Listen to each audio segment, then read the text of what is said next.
Bismillahirrahmanirrahim. Assalamualaikum warahmatullahi wabarakatuh. Jumpa lagi dengan saya di Abil Maiwa Channel. Jadi teman-teman, channel ini adalah merupakan channel pendidikan tempat kita berbagi tentang aplikasi pendidikan Microsoft Office serta tips dan triks komputer. Jadi pada video kali ini Bapak Ibu ya, kembali lagi admin akan mencoba mengupdate ya langsung dua informasi terbaru ya. Tentunya ini kami tujukan untuk rekan-rekan guru yang berstatus non ASN ya. Jadi di sini kami sajikan untuk non ASN dan tentunya juga untuk honorer non K2 dan K2 Bapak Ibu ya. Ini ada kaitannya dengan prioritas ya masuk pendataan. Tapi sebelum itu, bagi rekan-rekan guru yang baru menemukan channel ini, langsung saja tekan tombol subscribe dan aktifkan lonceng notifikasi agar setiap hari Bapak Ibu bisa mendapatkan informasi terbaru dari kami. Di sini Bapak Ibu ya, kami ingin menyajikan bahwasanya lewat jpnn.com Jakarta ya, informasi pertama yang dirilis hari ini ya 26 Agustus. Di sini dikatakan ya bahwa saja honorer K2 dan non K2 bisa bernapas lega karena menjadi kelompok pegawai yang masuk pendataan non ASN oleh BKN. Wow, ini tentunya menjadi kabar gembira yang sangat luar biasa ya, bahwasanya dua kategori ini akhirnya ya menjadi prioritas ya dan bisa bernapas lega karena menjadi kelompok pegawai yang nantinya masuk pendataan non ASN BKN. Dan keuntungan masuk di pendataan tentunya kita akan masuk di database-nya BKN Bapak Ibu ya. Oke. Nah, di sini dikatakan surat edaran atau SE Mempan RB nomor B1511 MSM 0100/2022 tentang pendataan tenaga non ASN di lingkungan instansi pemerintah itu mengatur sejumlah syarat bagi honorer yang akan didata. Wow ya, mantap ya.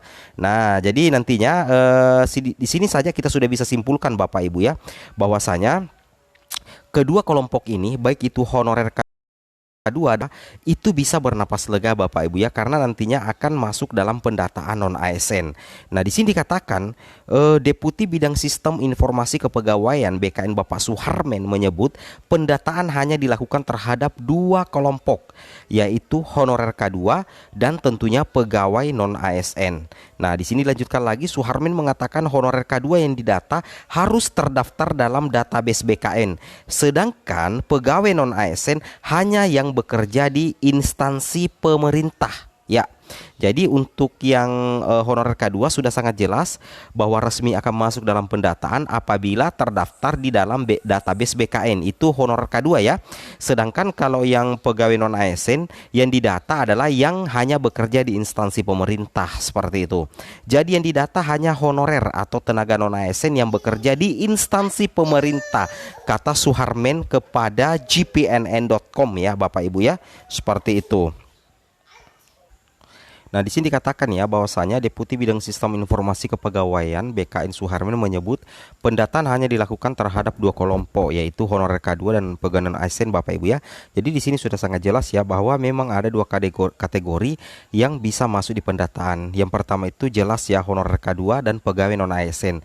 Nah, yang mana itu pegawai non ASN? Yang dikatakan dengan pegawai non ASN atau tenaga non ASN itu yang bekerja di instansi pemerintah. Nah, kata Suharmen kepada JPNN ya. Jadi sudah sangat jelas ya. Nah, di sini beliau menjelaskan di dalam SE Mempan RB juga diatur 4 ketentuan lainnya. Yang pertama, pembayaran langsung menggunakan APBN untuk instansi pusat dan APBD instansi daerah, bukan melalui mekanisme pengadaan barang dan jasa. Nah, jelas ya. Nah, itu sudah aman. Kemudian diangkat paling rendah oleh pimpinan unit kerja. Nah, kemudian di sini kita lihat telah bekerja paling singkat 1 tahun pada 31 Desember 2021 dan berusia paling rendah 20 tahun, paling tinggi 56 tahun pada 31 Desember 2021. Nah, data listing honorer K2 dan pelaporan honorer K2 yang meninggal, berhenti dan tidak aktif lagi akan diberikan melalui aplikasi pendataan non ASN. Jadi sudah sangat jelas Bapak Ibu ya bahwasanya yang akan ikut pendataan itu hanya dua Bapak Ibu ya. Yang pertama honorer K2 dan pegawai atau tenaga non K2 yang bekerja di instansi pemerintah, itu sudah sangat jelas ya. Nah, di sini kita lihat ya, di sini kita lihat ada informasi lagi yang terkait dengan hal ini Bapak Ibu ya. Nah, di sini katakan pendataan non ASN dinilai sulit bagi honorer bakal tak masuk database. Nah, jadi kita coba cek di sini dulu Ini ya, untuk membedakan yang bisa masuk pendataan dan tidak. Nah, jadi di sini ada tiga kelompok honorer ya. Ini dialihkan ke outsourcing Bapak Ibu ya. Kenapa dialihkan ke outsourcing? Karena itu tidak bisa masuk dalam pendataan non ASN. Nah, di sini kita bisa lihat dalam aplikasi pendataan non ASN sudah diluncurkan BKN Bapak Ibu ya pada tanggal 24 Agustus. Di sini juga dikatakan dalam aplikasi tersebut ada 8 kelompok pegawai yang tidak masuk pendataan non ASN, diantaranya adalah petugas kebersihan, pengemudi, satuan pengamanan, pengemudi, tenaga kebersihan, satuan pengamanan. Nah ini ya, tiga kelompok honorer tersebut tidak akan masuk dalam pendataan non ASN. Jadi sudah sangat jelas ya, Bapak Ibu sudah bisa membedakan ini tenaga non ASN yang bisa masuk pendataan sesuai dengan info yang pertama. Dan ini info kedua, kami jelaskan lagi bahwa termasuk petugas kebersihan, pengemudi, dan satuan pengamanan itu tidak bisa masuk pendataan non ASN ya, sesuai dengan yang dikatakan di sini melalui media jpnn.com Bapak Ibu ya. Nah, di sini kita bisa lihat di sini dikatakan pengemudi, tenaga kebersihan, satuan pengamanan bukan merupakan tenaga non ASN pada instansi pemerintah, kata Deputi Bidang Sistem Informasi Kepegawaian.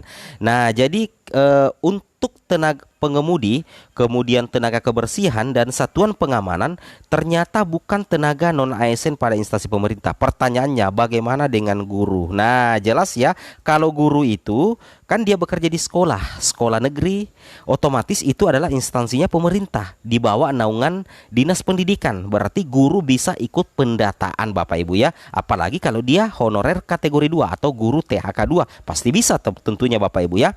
Nah, jadi di sini sudah jelas ya bahwa tiga kelompok honorer tersebut tidak akan masuk pendataan non ASN. Ketiganya akan dialihkan menjadi tenaga outsourcing atau alidaya. Jadi ini sangat luar biasa ya, ketika ketiga kelompok honorer ini tidak masuk pendataan, ada solusi dari pemerintah. Nantinya itu akan dialihkan ke outsourcing dan tentunya atau alidaya. Lebih lanjut dikatakan hanya dua kelompok tenaga non ASN yang masuk pendataan, yaitu honorer K2 yang terdaftar dalam database BKN, kemudian pegawai non ASN yang bekerja di instansi pemerintah Bapak Ibu ya. Sedangkan tadi pengemudi, tenaga kebersihan dan satuan pengamanan dinyatakan bahwa tidak masuk sebagai tenaga non ASN pada instansi pemerintah. Itu yang menjadi salah satu penyebab tidak bisa masuk di aplikasi pendataan. Tetapi untuk lebih jelasnya kita tunggu saja info resmi dari Kemenpan Bapak Ibu ya, karena ini kita melalui media elektronik ya, yaitu jpnn.com. Oke Bapak Ibu ya, mungkin cukup sampai di sini informasinya. Assalamualaikum warahmatullahi wabarakatuh.